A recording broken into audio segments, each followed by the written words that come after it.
You already know that our planet's getting warmer, but what exactly is going wrong? Is it the fumes from the factories, or the emission from the car exhaust, or is it the cows farting? Well, it's all of it. In this video, we will look at ways in which engineering helps improve the air quality for us. What are the gases do you think that contaminates our surroundings? Well, these gases are mainly carbon dioxide, methane, and the oxides of nitrogen. Reducing carbon dioxide and methane is our primary focus in this video. The product we are designing is called the carbon processor. This processor filters and converts the carbon dioxide gas into calcium bicarbonate.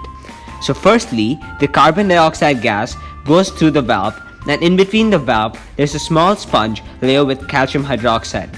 This calcium hydroxide is a strong base that reacts with the acidic gas carbon dioxide to neutralize it completely.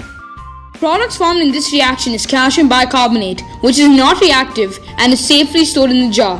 This process will reduce air pollution significantly and is not very expensive. You will obviously have questions regarding the disposal of calcium bicarbonate and the production of calcium hydroxide. The reason why we chose calcium hydroxide is that it is abundant in supply and cost effective. Now talking about the calcium bicarbonate. When the jar is 70% full, the jar will be indicated to dispose the calcium bicarbonate. The driver can dispose it by giving the car for service once in 6 months, because the amount of calcium bicarbonate produced is at the absolute minimum. In extreme circumstances, when the jar is almost full, the driver will have to dispose the calcium bicarbonate himself.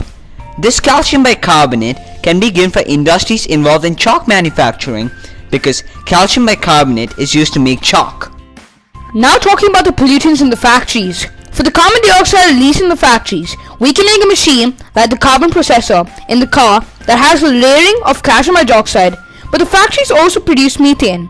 But methane is a tricky gas since it is a covalent compound that is neither acidic nor basic. To reduce methane near the tundra region, scientists have conducted experiments leading us to conclude that coniferous plants absorb methane. If this conclusion is true, we can layer the exhaust of factories with these plants. But this remedy might only work for the tundra region. For other regions, we can make a small diluted sprinkler near the exhaust of factories that will release water to dilute the particles of methane before it leaves the factory. The methane will be diluted by at least 1:50 parts of water. This causes the methane to be very diluted to cause any harm to our atmosphere. Your individual daily actions have a huge impact. Reducing these gas emissions cannot stop air pollution completely. Convince your friends, neighbors, and family to try our product for a better future.